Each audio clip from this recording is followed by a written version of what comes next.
Well, I think part of this for Biden is it's a it's a make or break issue for him because he campaigned so hard on I will get your student loans forgiven, right? And so now we're getting desperate, we're getting closer to election season, and he needs to make progress on this issue. Otherwise, a lot of his young voter base is going to say, but you said you'd pay off my debt and you didn't. I mean, I have never understood how Joe Biden is a viable candidate for Democrats anyways, but it's important to note how big of an issue this was. This was a deciding factor for young voters. Understandably so, because I don't disagree with Seamus. On the other hand, the reality is if you have tons of student loan debt because you were told, hey, go take out a loan, pay for your education, and it'll all work out, and you are feeling the consequences of that, I would also be looking for a way to get out of this, right? I would also be looking for help.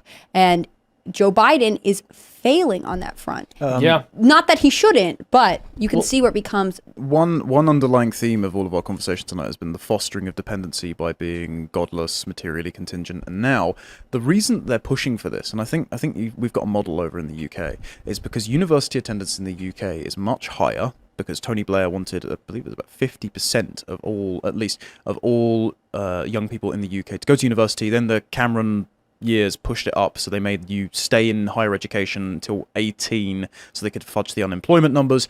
And also because student loans are a lot less and they're taxpayer guaranteed. So they've just jumped them up significantly. I think they've doubled them. But I paid about £9,000 a year plus a maintenance loan that's means adjusted, so I had about £4,000. So I've left with about £40,000 in debt in total. And we pay that back over the course of about 30 years. So we won't pay it back until we're about 50.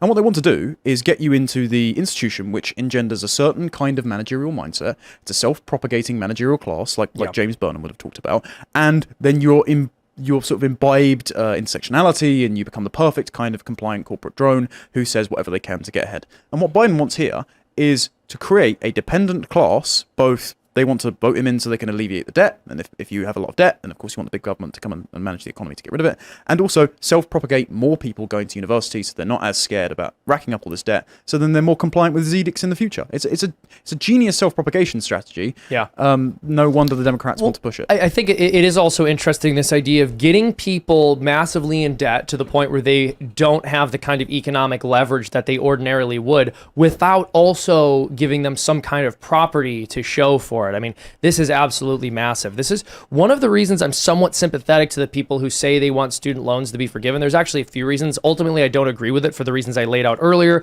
You make way more money with a degree. People who are making less money shouldn't have to pay your degree off. You still generally end up making way more over the course of your life than the degree ends up costing. But that said, I believe in property ownership. I believe that one of the best economic strategies is to create the conditions for the largest amount of people to have property as is possible, so that everyone has a stake in the system. Everyone does actually have a material stake in the future as well. I think when you're a nation of renters, it becomes a lot more difficult to get people to care about a neighborhood or a region. And this is also part of why it's so insidious that organizations like BlackRock and a lot of these investor buyers have been swooping in and getting all of the real estate in this country and driving prices up for residential owners. And so I'm sympathetic to the argument, even though I don't agree with student loan forgiveness, that we have effectively created a class of people who have the worst of both worlds. They're heavily in debt, so they lack leverage, but they also don't, along with that debt, have the leverage that comes along with property ownership. It's even worse in the UK. So in 1997, before Tony Blair did education and immigration reforms, house prices were 3 times the median income. Now it's 11. Oh my goodness. Yep, we only build 200,000 homes a year. We have net intake of 1.1 million immigrants, plus the people they're battery farming in these hotels. Migration Watch UK has estimated that because, and this is the Office for National Statistics that have found that migration is the leading cause of population increase in the UK, because we've got a sub-replacement birth rate, as do most places. Most Western countries, most developed. And higher education is a cause of that. I spoke to Stephen Shaw, a documentary filmmaker, and he said that this is one of the main reasons why people are delaying having kids, is because they're spending up until their mid-20s, their peak fertility years in universities. But Migration Watch found that by 2046, the rate of population increase that the UK is experiencing will have to have 15 to 18 new cities the size of Birmingham to accommodate that. We can't build it, and the reason they're not building it, and this is the final point, is that 25% of the Conservative Party's donors are property developers.